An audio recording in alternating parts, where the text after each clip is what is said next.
حضرت سیدنا مولا علی شیر خدا فرماتے ہیں حضرت عمر کا زمانہ مبارکہ تھا، میرا بڑا ہی دل کر رہا تھا سرکار کی زیارت کرنے۔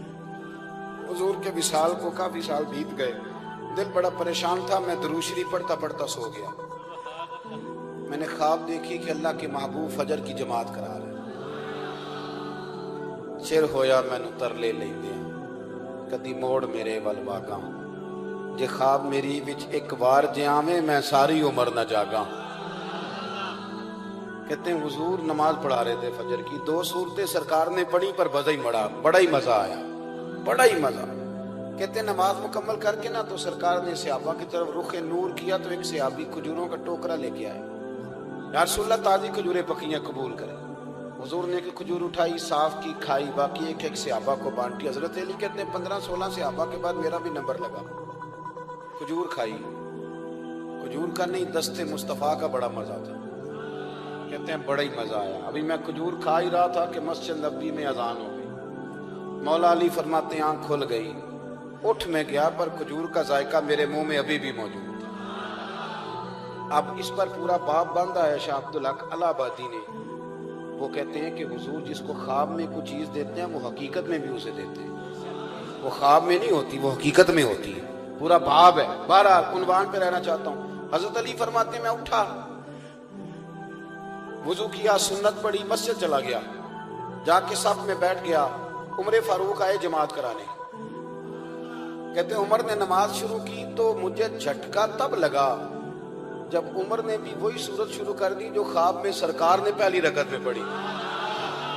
میں سمجھا اتفاق ہے، لیکن کہتے ہیں دوسرا جھٹکا جب لگا جب دوسری رکعت میں حضرت عمر نے وہ سورت پڑھی جو حضور نے خواب میں دوسری رکعت میں پڑھی تھی۔ کہتے ہیں میں اب بڑا پریشان ہوں کہ یہ بات کدھر کی کدھر جا رہی ہے۔ مولا علی شیر خدا فرماتے ہیں نماز مکمل ہوئی تو کھجوروں کا ٹوکرا بھی آ گیا۔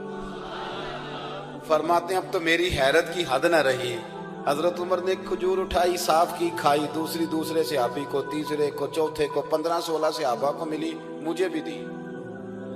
کہتے ہیں کھجور کھائی، مزہ بڑا آیا۔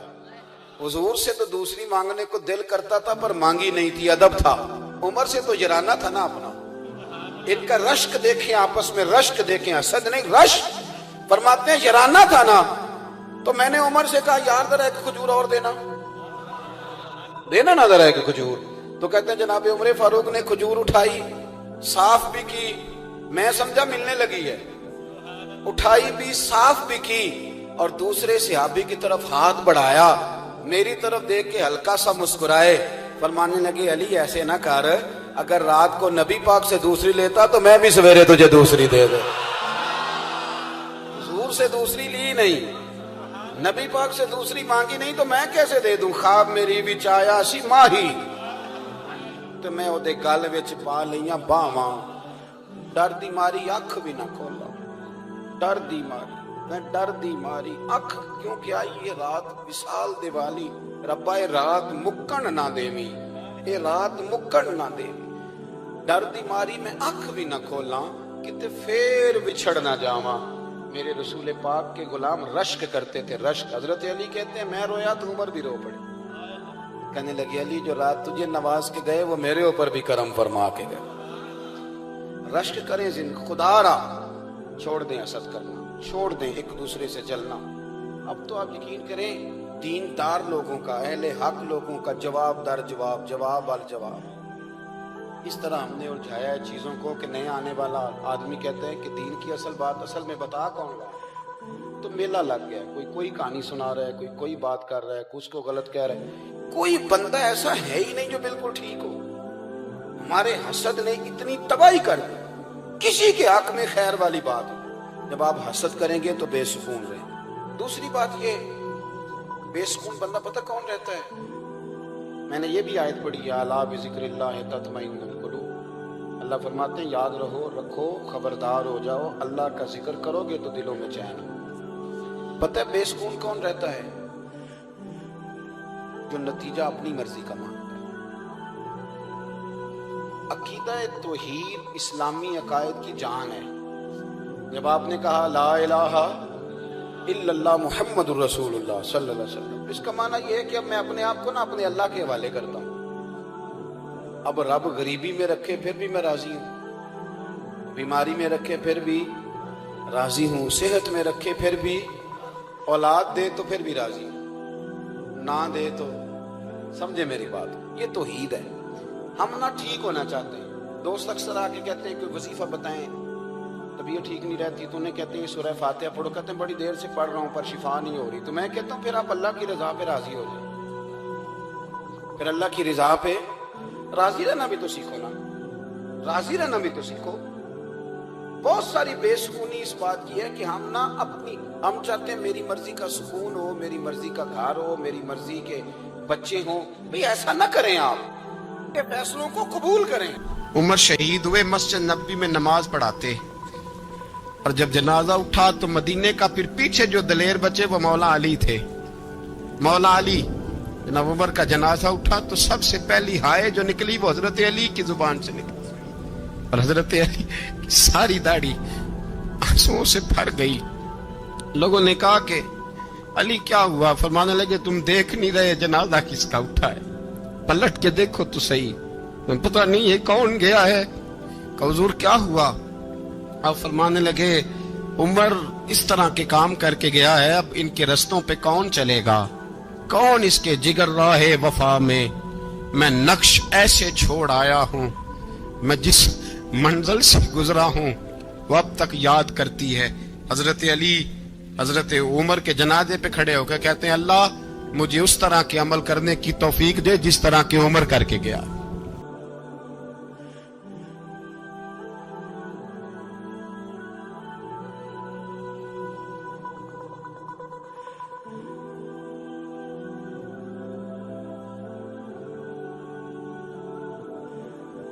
حضرت عمر جس ہستی کا نام ہے، اس بندے نے انسانیت کے اصول وضع کیے۔ حضرت فاروق اعظم نے لوگوں کی بھلائی اپنا ذوق بنا لیا تھا، اور قرآن مجید نے کہا جو ایمان لانے کے بعد اچھے عمل کرے یہی ساری مخلوق سے بہتر لوگ، ان الذین آمنوا وعملوا الصالحات اولئک هم خیر البریہ، جو ایمان لانے کے بعد اچھے اعمال کرے وہی ساری مخلوق سے بہتر۔ حضرت عمر نے نا ایک ذوق بنا لیا تھا کہ میں نے اللہ کے بندوں کی خدمت کرنی اور اپنی ذمہ داری کو ادا کرنا۔ ہمارے ہاں معاشرے میں بہت سارے کام اس لیے خراب ہوتے ہیں کہ ہم نا احساس ذمہ داری بھول جاتے ہیں۔ یہ بہت سارے وزیر مشیر اور بہت سارے پیر اللہ ماشاءاللہ، ان کے نیچے کیوں خرابی ہو جاتی ہے بہت ساری؟ وہ اس لیے کہ وزراء کا مزاج نہیں ہوتا اے سی والے کمرے سے باہر نکلنے کا، تو باہر جو طبقہ ہوتا ہے وہ پھر مرضی کرتا ہے۔ اگر یہ کڑی نگرانی کرے، ان کا ذوق بنے اور سستی چھوڑیں۔